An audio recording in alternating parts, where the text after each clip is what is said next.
From the cradle to the grave, you are measured against the yardstick of average, judged according to how closely you approximate it or how far you are able to exceed it.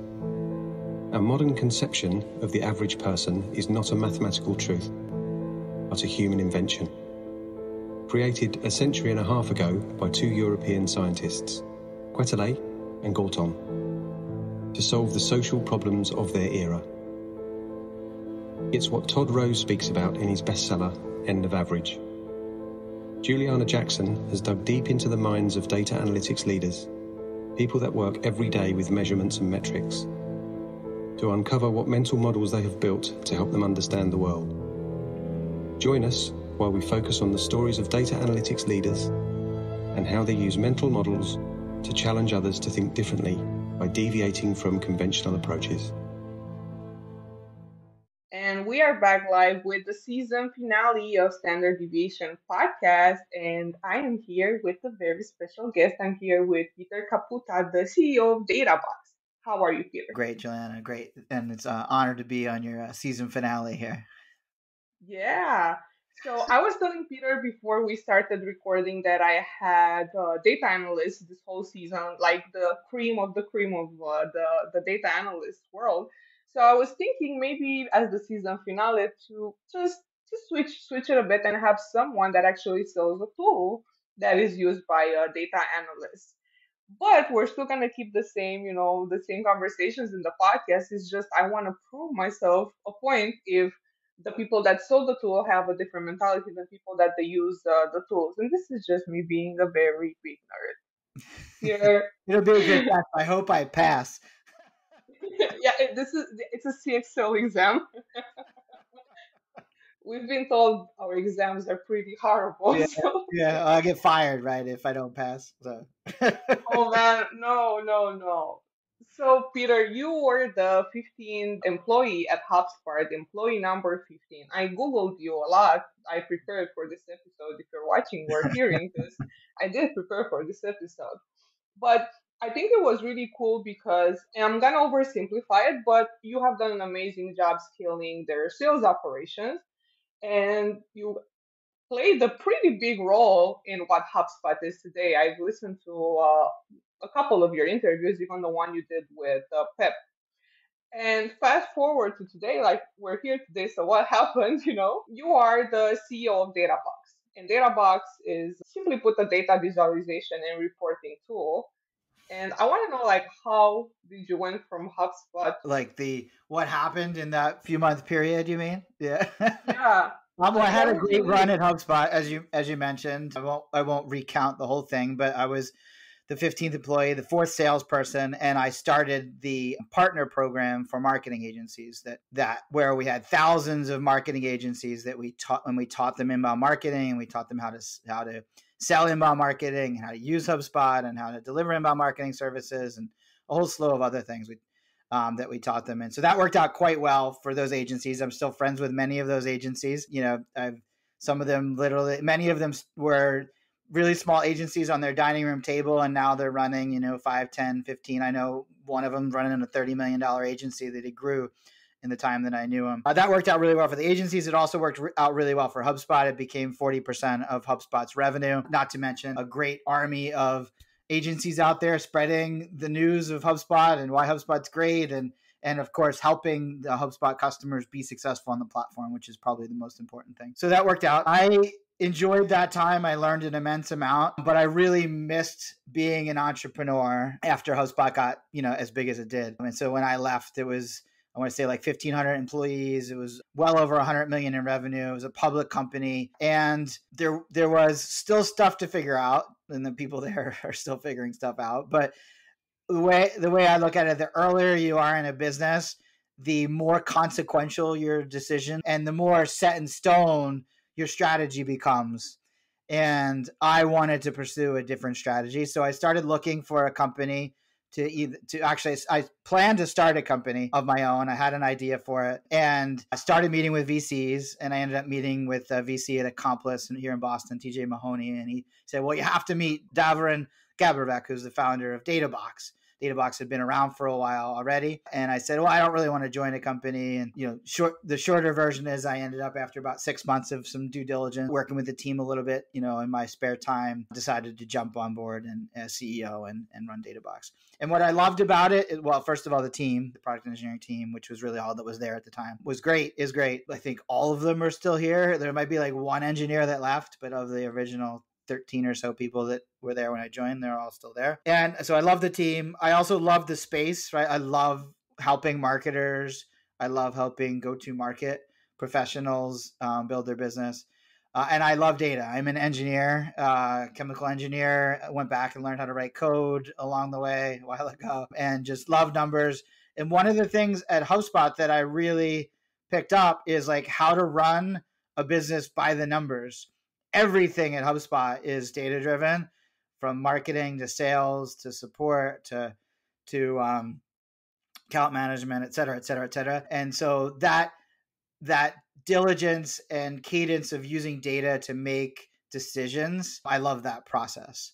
And so Databox has more data than HubSpot, right? We have integrations with 70 plus tools. We predefine those integrations so that we're pulling in data in a structured way and can compare that data across companies. And so one of the things that I really am just excited about at Databox is our ability to really help companies analyze their performance so that they can improve their performance and do that across so many different functions.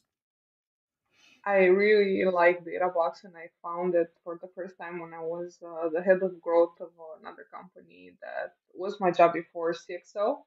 And I remember the CEO came to a meeting one day with Databox, the Databox report, one of your data boards, I think you're calling it. Yeah. And he said, "This is what I was looking for," because we had the sales team. And I'll never forget, he came in the meeting room. We had this is pre-COVID, right? Right. So he came in the conference room in the office with his laptop and put it on on the table and said, "This is it." He was like, "I'm gonna find everything right now." I mean, HubSpot is a great tool. A lot of people use it as a CRM, as a customer support tool, as an email marketing tool, as a content marketing tool. But their reporting sucks, in my opinion. No comment. You cannot comment, but this, this, I have the editorial. Yeah. To say it sucks might be extreme. But they are the system of record for a lot of company functions, especially if you go all in on HubSpot and use all of the tools. And so all your data is in there. As far as telling a story with data or focusing on what's most important, yes, I think it's hard to use HubSpot. It's limited. It's hard to use any tool that's your system of record to really show the most important metrics and then be able to drill down effect. And so, yeah, I think for that reason, we exist. And HubSpot is actually not our most popular integration, but one of our most popular integrations, top 10. It's very simple to integrate it too. It took me a minute. What I use it for with HubSpot too, because I needed this reporting to show what the customer success is doing, because we have the sales component. But I also want to use it for renewals because I want to see that pipeline. So that's why I was on your customer. You had a renewal pipeline set up in HubSpot. Yeah, so you wanted to try in Databox. Got it. Yeah. And that's the use case. And I'm sending events from the CDP to HubSpot. And then those events are moving people from a stage to another. And I just wanted to see, what's the timeline of those events. Got it. So I'm excited I was excited to remember, that story with my CEO. I was like, I'm not going to kill myself to figure out this report in HubSpot. I'm just going to go for Databox. And I didn't ask my manager that day if I can connect it to our data. I just went.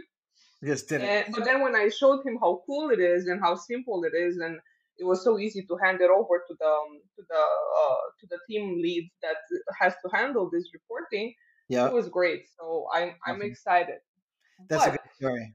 Yeah, has has an audience and some guests that you could call them data visualization nerds and geeks. Right. I am one of those people.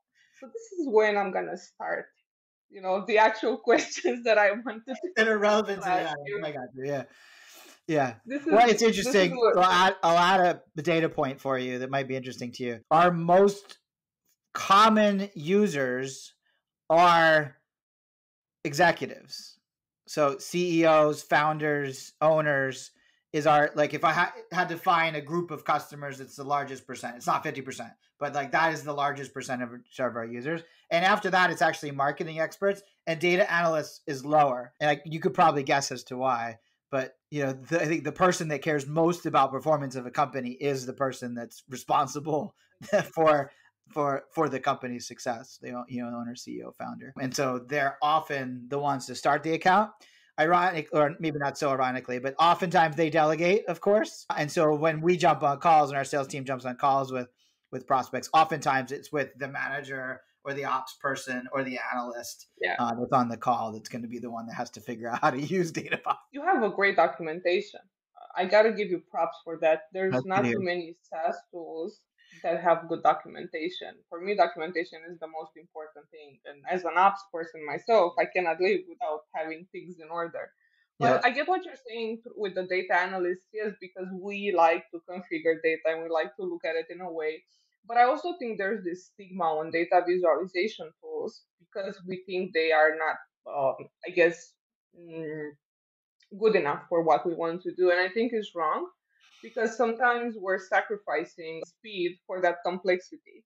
Yeah. And marketing, when you're a data analyst, and I'm going to probably get cursed out for this on LinkedIn, but when you're trying to help the marketing team has to have a different speed, or the sales team has to have a different speed than a data team would. Because data team has to work with complexities and delicate projects and very unstructured data. But marketing and sales, if they would spend so much time in this process, they won't be able to execute. So sometimes I think the data reporting and visualization tools might get a bad name just because they are not understood as to their purpose.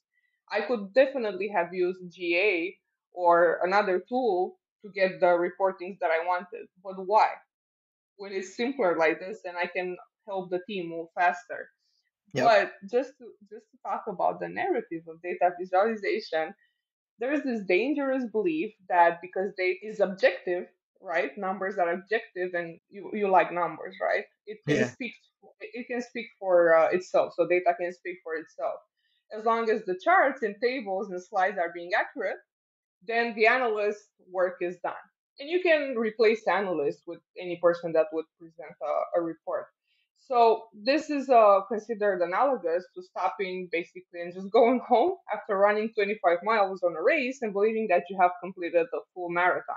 So how do you guys help your users? And this is genuine curiosity question. How do you guys help your users to not fall into this trap that if the reports are pretty, the data is clean, their work. Great question. I think so.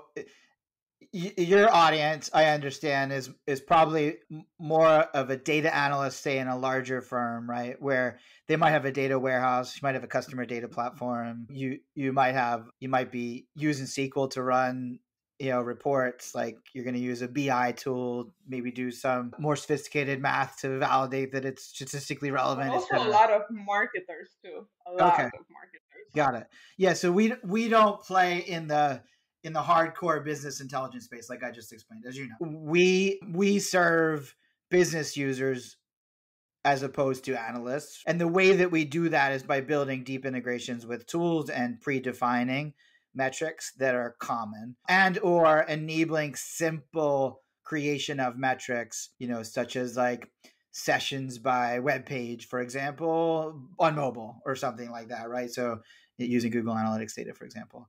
So there's literally thousands and thousands of metrics that you could visualize in Databox. We also do integrate with SQL databases and spreadsheets, and what am I missing? And you can push data in via our API. However, once you get the data in there, it's relatively simple visualization. You can put it on a line chart, right? You can put it on a pie chart. You can put it in a number, present the number, and then you can track that performance over time. So our tool is much more built for performance management, performance monitoring, than it is, say, analysis from a data analyst. And so I think your question, I gave that for background. I think your question, though, is more around how do we help companies realize that there's more to be done other than just creating the reports, right? Yeah, it's a good question from an analyst perspective, but if you consider that the majority of our users, the people monitoring the dashboards, are the business users, it's not as big of a problem, right? Because if the sales leader is looking at a dashboard around how many deals are closed, what his forecast is or her forecast is, and how, what their average bookings are, like they don't need someone to interpret that for them, and they can go directly into action mode and say, hey, to the sales team, we're way off on this number, or our forecast doesn't look good enough, we need to work on it. And so I think some of those decisions are a little simpler, and the person monitoring the data can take action on it. So we get less of that. Now, I will say, and maybe this is not the exact question that you're asking, but I will say that most companies are not regimented, most small businesses especially, are not regimented around performance management.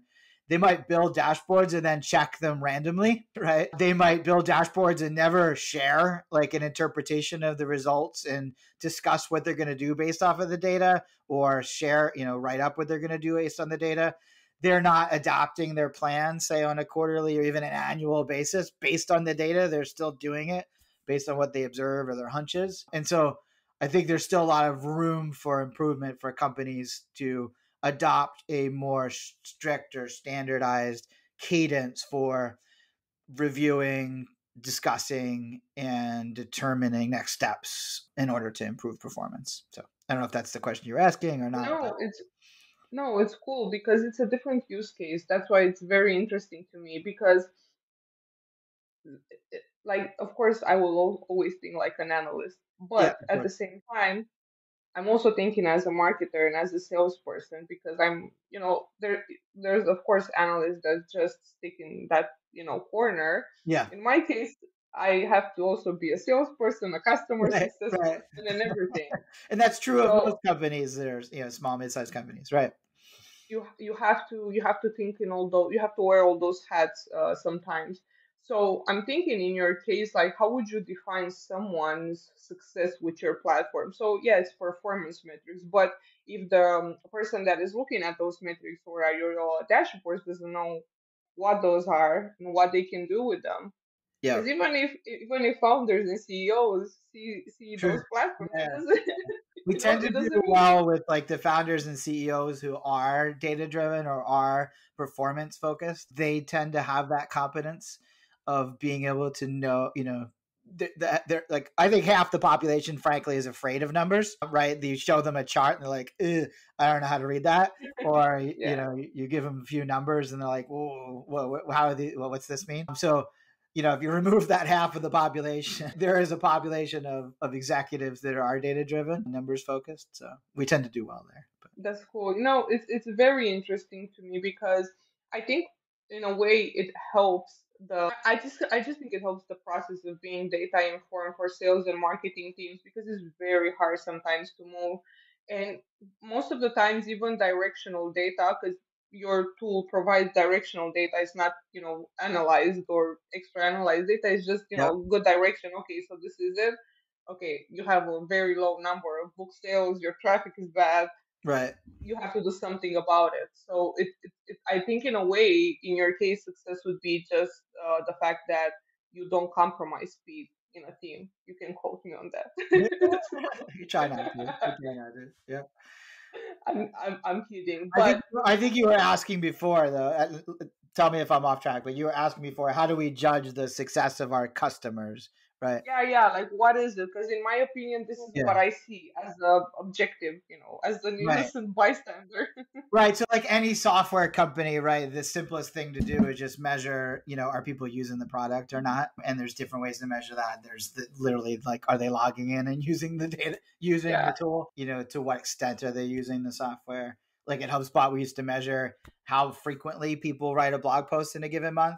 At Databox, we're looking at things like how many dashboards do they have set up? So simple things like that. We have also developed like a customer lifecycle stages, which are actually in the process of kind of updating, since changed quite a bit since we've done this. But we've basically looked at all of the features of our product and correlated that to customer retention, of our own customer retention.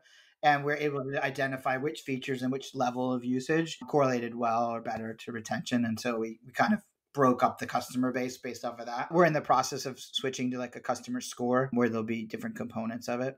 But I don't have data to, unfortunately, to know, did the customer improve their results as a result of using Databox? We do case studies and we'll interview customers and we'll get that kind of feedback, but I don't have like a way in the product. If you can come up with something, that'd be great. But I don't have a way in the product to really see that.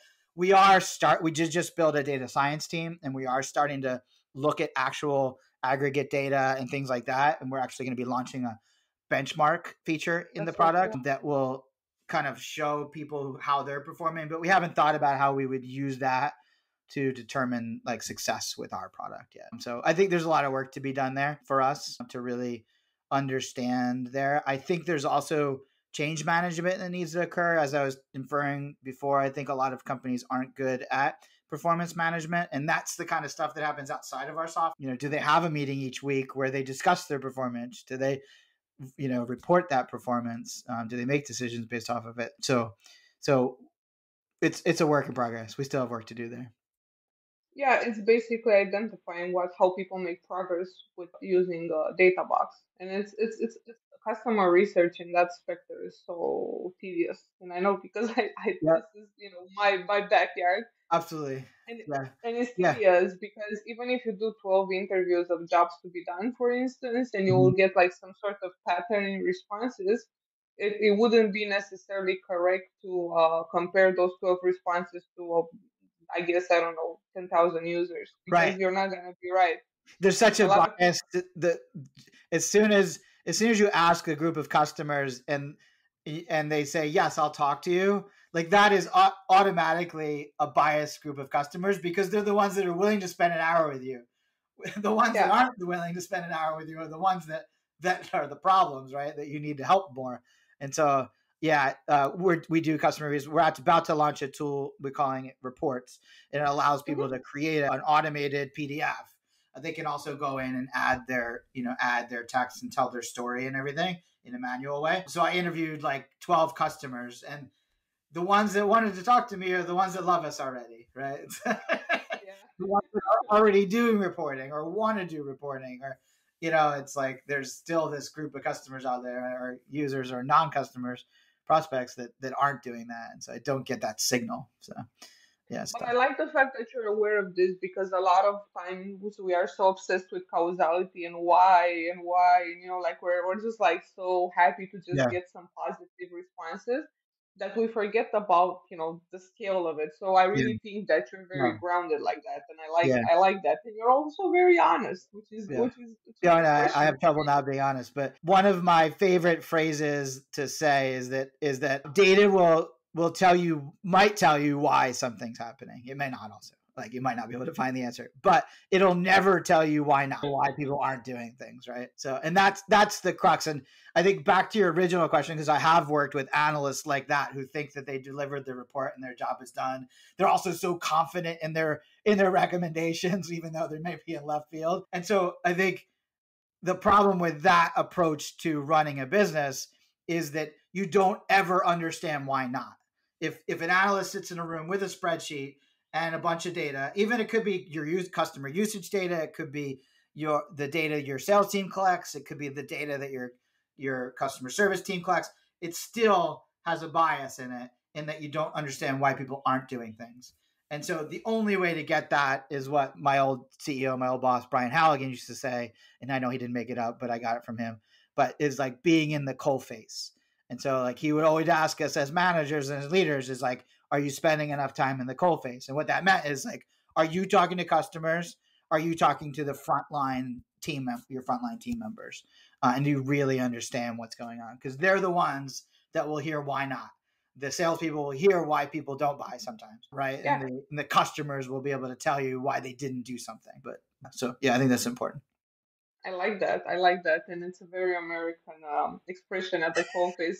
I have a friend that has a podcast that's called exactly like that. Oh, is it? And at the coalface podcast, he has this e-commerce tech podcast. So it's just because I'm an Eastern European, sometimes because our languages are very different, we have parts of the sentence that come differently. Yeah. So when you're saying words, I'm like a Quora algorithm. I just connect them with different stuff that I know.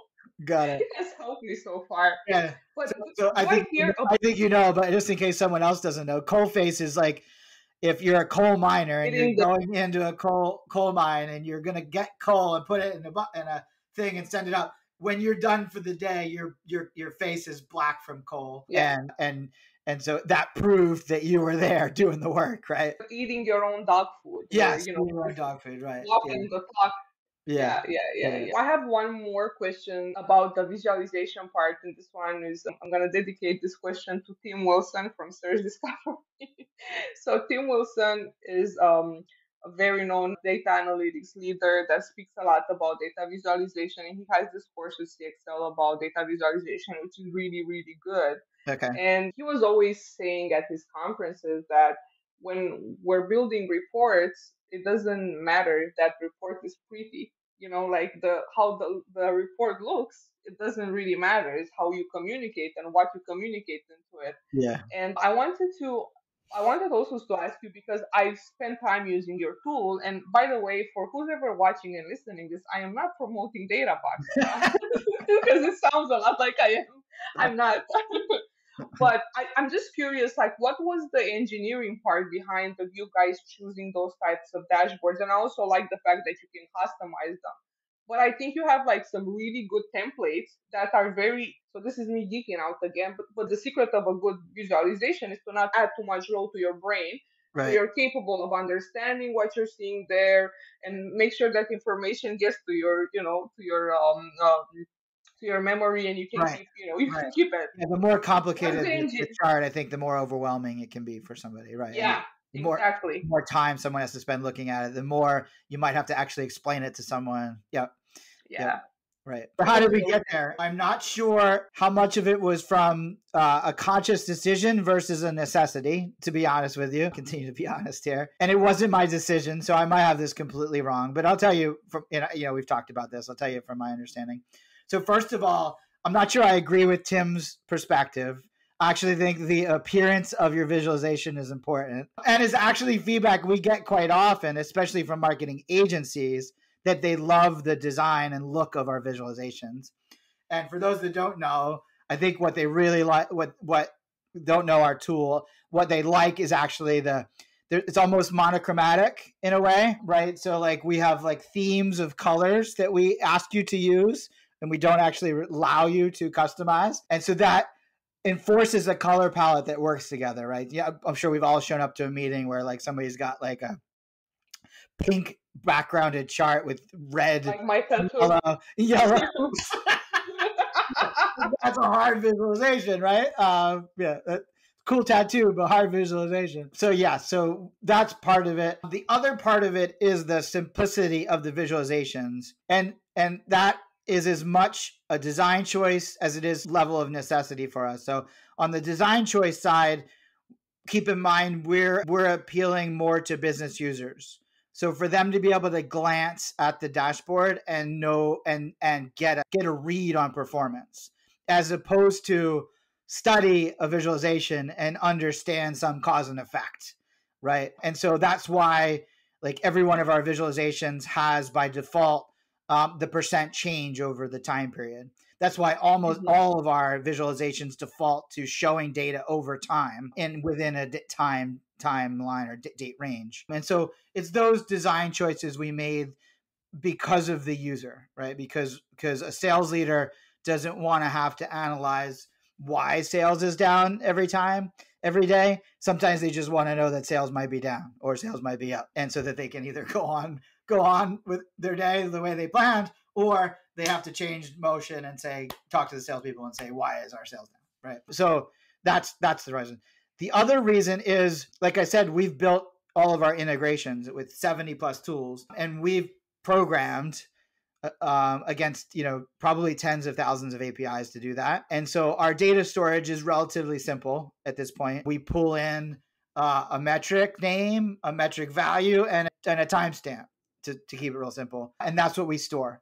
And so you can't go in and start to do all this cause and effect. There isn't even a connection really between metrics and their dimensions. We kind of code some of those so that it looks like there is, but in our core database, we're not like, we don't, sessions by device is not connected to sessions by page, for example. And so we just so happen to allow you to query sessions by device by page, and then store that as one time series. So a lot of that is a result of a very simple database structure, which we're actually in the process of making more sophisticated so that we can enable some more sophisticated analysis. We have some super legit, data analysts, data science. We have a bunch of PhD data scientists now, and we have a lot of engineers that live and breathe inside the database schema and all that. So I imagine because I mean, yeah, the product is good and it does the job.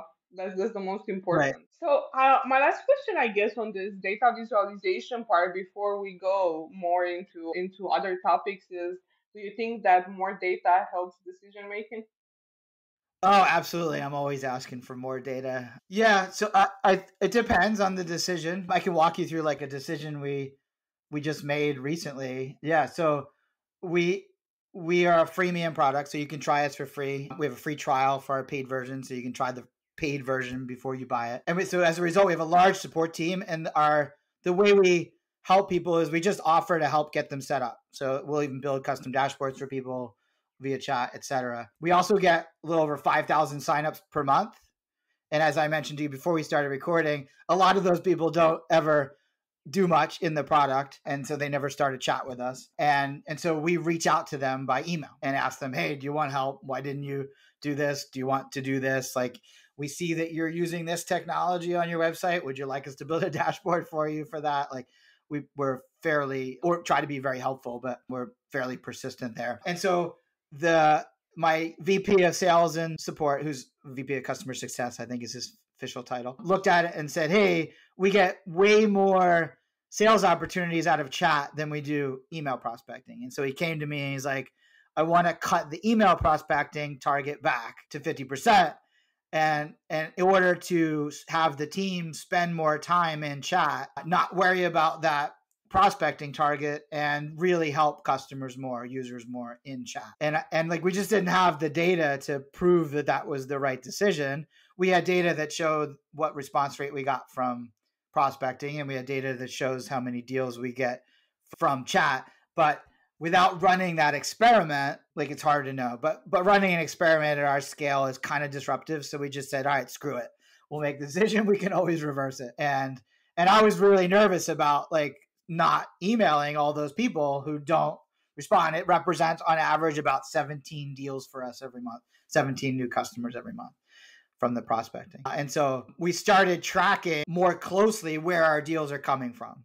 Without that data, we couldn't really make that informed decision. And we can see, we saw in a short amount of time that we're able to make this decision to shift the resources of the team over to chat, because more of the deals are coming from there. But we didn't measure it before, so I didn't have a good feel for it. But the other thing we did to validate that decision was we surveyed the team, and we asked them, if you could spend more time in one of these activities in order to produce more sales opportunities for the sales team, which activity would it be? And it was overwhelmingly chat. And so that goes back to the coalface, kind of like asking the team, because they are at the coalface, literally, what their perspective is. And that helped validate that decision. So just one example, but I believe that. I used to work in a company a few years ago as a customer experience manager, and I kind of always sort of handle the customer support or customer success, and I do customer support even at CXL every day. I try to spend 1 hour, and you will find people from LinkedIn that follow me, that see me on the chat on CXL, and they're like, "What are you doing here? Like, are yeah, you supposed to do something else?" And I'm like, "I'm here in the trenches," and yeah, you're at the it's I coalface. Yeah. can exactly. I'm gonna start using this expression. So back when I was working for this Finnish company, I had no business doing customer support, but I was selling so much over chat just because I was there. In the first year when I worked there, I made 60% of the revenue from chat, one Oh, person. wow. Okay. This is a SaaS company that sells music subscription to release music in China. So the Okay. average order value was very small. It Yeah. was like 60 euros, 70, maybe 100, but they were adding up. Yeah. And I was like, fuck, this works. And then I started building frameworks, and with the companies that I consulted or the companies that I work for, I Yeah. always try to add this layer of extra mile in the customer support or the customer success or whatever, whoever is on the chat, Yeah. to be able to seal. And it's not necessarily because you have that mindset to sell, but you have the mindset to serve. And when you're serving, you're capable. Maybe you catch some people that are at the stage of decision making, or at they just need that extra push. So being scrappy via chat can do a lot for your business. So I can Yeah. No, I totally agree. There isn't really a day that goes by where we don't have like a customer telling us in chat that our support is amazing. Well, and actually yesterday there were two people that tweeted at me saying, or tweeted at us saying your support is amazing. And so I think I talked to Tiana, I think was her name. okay, Tiana or Oscar something. maybe, or yeah, okay, yep, And I was like trying to figure out or where to, Diane, like the classic being lazy, yeah, to then look for something. But and she was very helpful. She yeah, stayed, spent time with me, and I thought it was really cool. And it's probably a good segue to tell people how I met you okay, on right, Twitter. So I when I installed your tool, I was like blown. My inbox exploded with yeah, yeah, emails. So then I went on Twitter because I said, okay, this is a good piece of content for Twitter. Just shit talking. yeah. I'm as honest as There's you no are, person by behind the way. that that's be upset about. Yeah, yeah. I'm as honest as you are. So I go on Twitter and then I said, "Damn, would be great if you guys would let me, just use the tool." And then you replied to me within minutes, and you were like so nice that you completely disheartened me. And I'm like, oh my god, okay. And I was like, okay, sir, I'm sorry. Like, No, no, no. It's a known issue. We talked about it also before we started yeah, recording. When a user comes in and sets up a lot of our product, they trigger a lot yeah. of events, which then trigger messages out to the user. It's a rare user, so you're a rare user that actually probably did a lot in the product and triggered those messages. But it's still not an excuse. We need to use our software better. But I think every SaaS company probably ends up doing this. We have system messages that are triggered through the app, right? Like your data source got disconnected, reconnected, Notifications, yeah. things like that. You only know from the usage of the data, and so those system messages go out. And then we have intercom we use for nurturing messages that go out, and then we have individuals, like I mentioned a few minutes ago, sending prospecting messages to anyone that signs up. So although we've cut that back. So It's cool. those end up piling up, and we need one person to look at the whole flow, all of the messages going out, and figuring out which ones we should kill, which ones we should merge, set up some better conditioning so that if someone's received a message recently that they won't receive another one. So we're working on some quick fixes, and then there's a longer term fix there, of course. My takeaway though is the fact that you were humble and nice Uh, and cool, and I was like, shit, damn. I remember because this is exactly my mindset. I was like, okay, sir, I'm sorry. That was my thinking. nothing to be sorry. I appreciate you calling. In fact, But my director of one of our product directors, he was banging the table about fixing this, because when they go in and try the product to do a test or just to see how something's working or whatever, like they set the whole thing up. So they see yeah, this happening all the time. So you weren't the first person to point it out. You weren't the first customer or user to point it out either, but yours probably put me over the edge of saying, all right, we got to fix this. I am sometimes an asshole, and I'm sorry for that. Known asshole, Yeah, known. I've been called that a few But times too.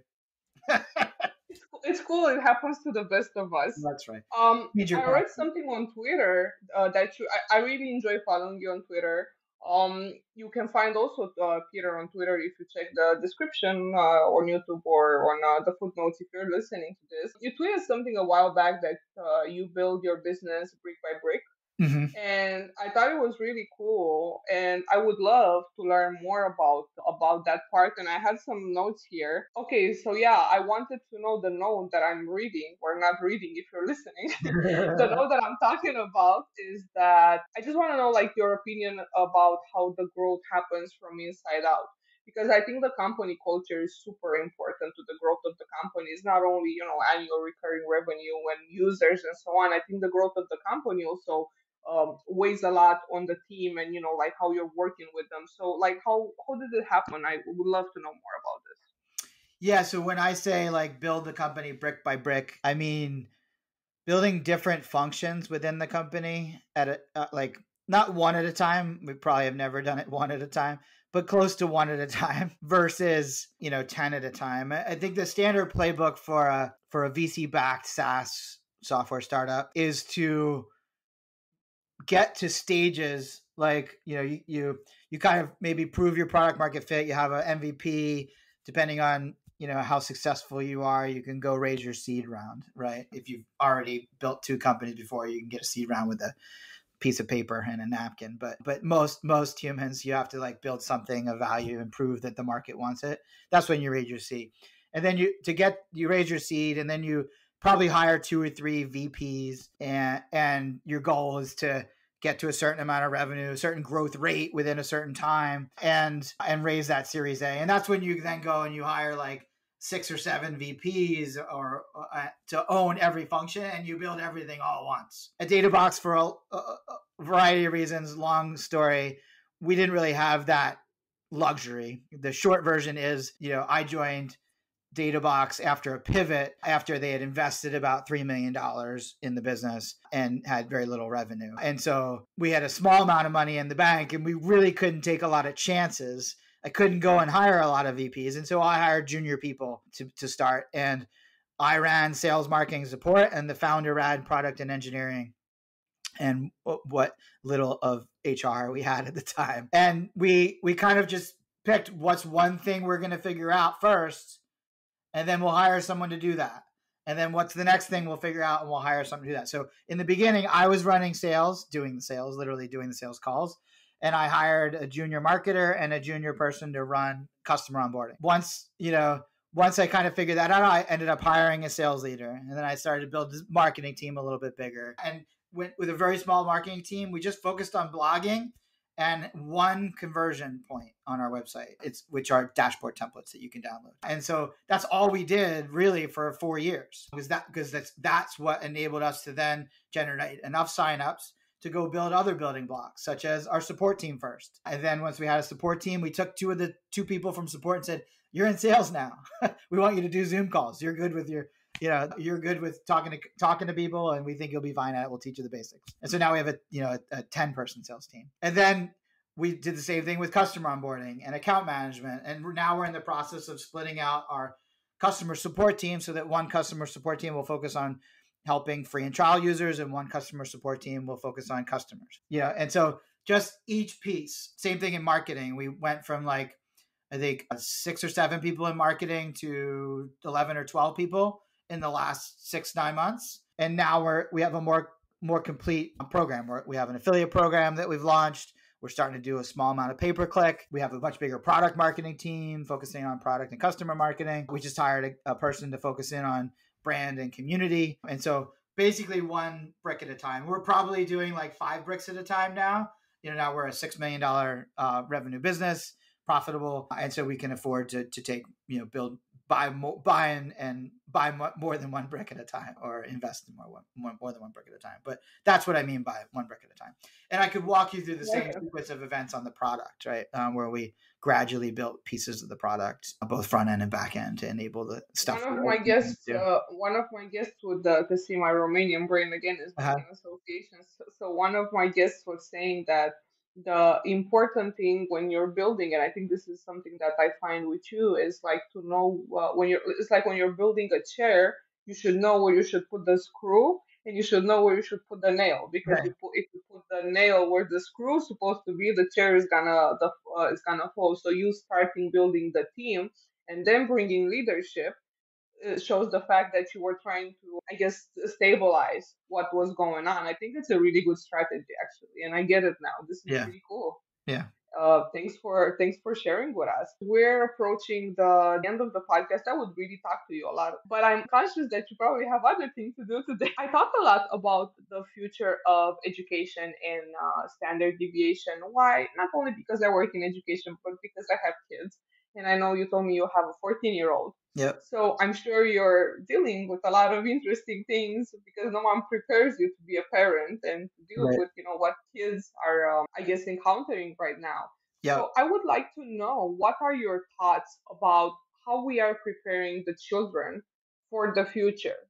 Because one thing that I notice every day is that we are teaching kids with a curriculum that was created 100 years, 50 years ago, and Yeah. we're trying to prepare these kids for a future that doesn't exist anymore. So I know it's different for every country, but tell me, what's your experience with how schools in where you're Yeah. at in the United States are helping your children get Yeah. get So I don't ready? know how it is in Romania. And the school systems in the US, it's interesting. It's a little bit of a have nots, unfortunately. Most schools are predominantly funded by local taxes. So if you're in a town where there's more wealth with higher property taxes, then the schools tend to do better versus others. So I don't want to go on a rant on that. I will say that my son's in a good school. I've been fortunate in my career, and I've sent him to, we live in a town where the school systems are excellent. I think what I've observed in his schooling, I've been impressed. And although the world has certainly changed, and the pace of change of the world continues to increase, I still think that the basics are the most important thing. And to me, that's literally reading and comprehension and writing, and it could be also speaking and math. And I see a focus of that in my son's school, and the teaching style is different than when I went to school. I went to Catholic school growing up, so in the US that means it's very strict, and mistakes are not quite punished, but like frowned upon, so you It's the work same through one off everywhere, to avoid Catholic mistakes. school. In his school and the way they teach now, it's a very iterative thing where constantly giving them opportunities to address their mistakes. And so I don't know what's right, but what I have noticed is that he continues to try and learn, and he's resilient. And so I think that, at least in our situation, my son's being prepared for the world. The kids are also savvier with technology. He picks up stuff quicker than I think I did at his age, especially. He picks up stuff quicker than at my age now. So I think we're in a good spot. I just think that the system as a whole has a lot of inequities. I'm sure the inequities exist around the world as well. So I think what you're doing at CXL is great, and I think the more we can move curriculum online and training online so that it's accessible to people worldwide, the better. I think I mentioned to you before, a big portion of our team is international. I think we have team members in 20 plus countries, including in your neck of the woods, a large number of team members in Slovenia and Serbia. I think they're your neighbors, right? Or maybe one country away. So, and I'm amazed at the level of positivity towards learning that exists at Databox. And I think it's a little bit unique at Databox, but I also think it's true in a broader sense in countries where people are striving to maybe have the life that they see Americans having, and not all Americans, of course, have it. But in the US, there's obviously potential to really, if you work hard and you're smart and you put the effort in, you can be successful. And I think that's becoming truer and truer around the world as well. And so in our team, there's just a thirst for knowledge. It's one of our core values is always be learning and always be improving. And we live that not just through people doing that on their own, but we have internal systems for providing feedback, not just at review time, but on a daily basis as we observe people's work. One of the things I love about the way businesses run now is everything is observable, even down to every phone call that my team has. I can go and watch it and listen to it. Every Zoom call is automatically recorded, right? Chat is instantly searchable. All of our emails are done through an centralized inbox, so everybody has access to every communication with every user. And so I think that creates an environment where not only do individuals learn, but organizations learn. And of course, data is an important part of that, but a really important part of that. And so I think if you get yourself part of the right organization and you have a good education and you have a growth mindset, which is, I think, the most important thing to impart in our youth, and you'll continue to learn the technology and the techniques and the tactics, because those will always change, but the basics will get you there. I think anyway, like what's clear right now is that we have access more than ever to information, and sometimes, like maybe like the biggest struggles with school systems in general is to keep up with the accessibility to information that it is right now. I Yes. was saying this in another episode that in the past the teachers were the main gatekeepers of information. Right. Right now, it's just like 2 minutes away to find out, something. And here in Eastern Europe, like in school, you have to do all these crazy history lessons, and Right. you learn about universal history and Romanian history, and they just kill you with those until for 12 years.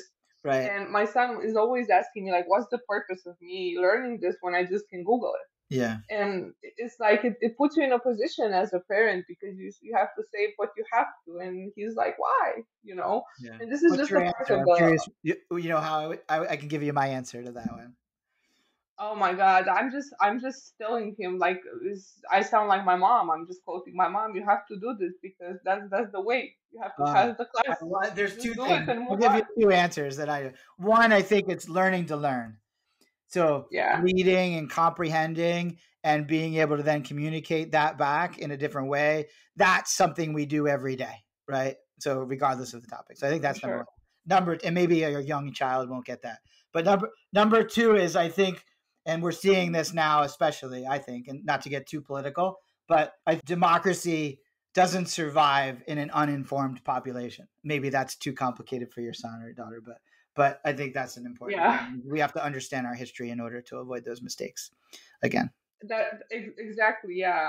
I always tell him, like, what if you're at a party and you meet a girl Yeah. and you like that girl, but that girl is super passionate with history, and all your success rate That depends on you. is libido. Yeah, and he was Your like, teenager, okay. that might be the best answer. He liked it. I was like, okay. That'll work until he's about 30, maybe 40 years old, and then that's not as much of a motivation anymore.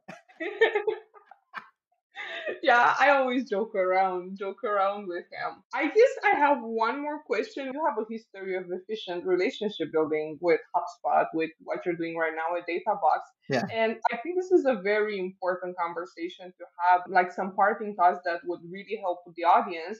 How would you advise people that get into the world of measurements and metrics, marketing, sales, whatever, in the digital world, to leverage relationship building and networking? Because I feel, and this is just me, that sometimes we're using social media just for vanity, Yeah. instead of just actually building relationships and listening to people and trying to be of service, rather than just you see on social Yeah. media it's a whole shit show. Right. But you have actual experience and historically successful experience with this. Yeah. So tell me, like, what is your cheat sheet for us? Cheat. So I'll give you. It's funny because I just wrote something internally for this. We're about to launch a team that's going to focus in on this. But my advice for anyone in any career is to use social networking sites, or whatever you want to call them. Like LinkedIn is, I think, the go-to. Twitter is a go-to. But there's business that gets done on all the platforms these days. And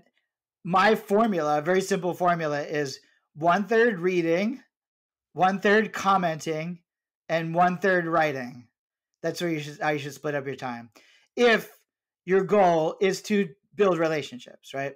If you just want to be famous and build a following, like, pick an extreme stance and be an asshole about it, or find something funny and do it over and over again, like I'm sure, like, there's these guys on Instagram that I love. They're twins, and they walk through a busy park, and like the first twin stops somebody and asks them a question, and then they go on, and then the person keeps walking, and then the other twin shows up and asks the same question. And like I could watch that like for hours. It's hilarious. But like you could do that if you want to be famous online. But if you're looking to build relationships, pay attention and listen to what other people are talking about and show an interest in them and what they're doing. And that's the way you will build relationships. And if you haven't read it, go read How to Win Friends and Influence People. This isn't shit I made up. I'm just applying it to social media. This was stuff that was, people wrote about 100 years ago. So that's my simple formula. And you got to want to do it. Like, if you're not that person, if you like data and you like doing analysis, then fine, don't do that. But the single most important thing that I did in my career is to publish. And the only way I could publish stuff that's relevant is if I spent time reading and commenting and learning from other people. So how can people find you on social media and start networking with you? Okay, I'm going to be busy now. Twitter, I'm on Twitter. PC4 Media is my handle. PC, the number 4 Media. And then I'm just Peter Caputa on LinkedIn. And I don't use any other platforms for business. So if you want to follow my perennial flower gardening, I'm on Instagram as well. I post flower pictures. Everyone is going to find those things in the description or the footnotes, not the Instagram one because I'm not on Instagram. Peter, thank you so much for coming today. I really enjoyed our conversation, and this is a great season finale for me. Thank you so much for being here. Thanks everyone for listening or watching. Thank you, Juliana. I enjoyed the conversation. It was different than most, so I appreciate the conversation. I like your angles. Thank you. Thank you so much, and see everyone in season 2.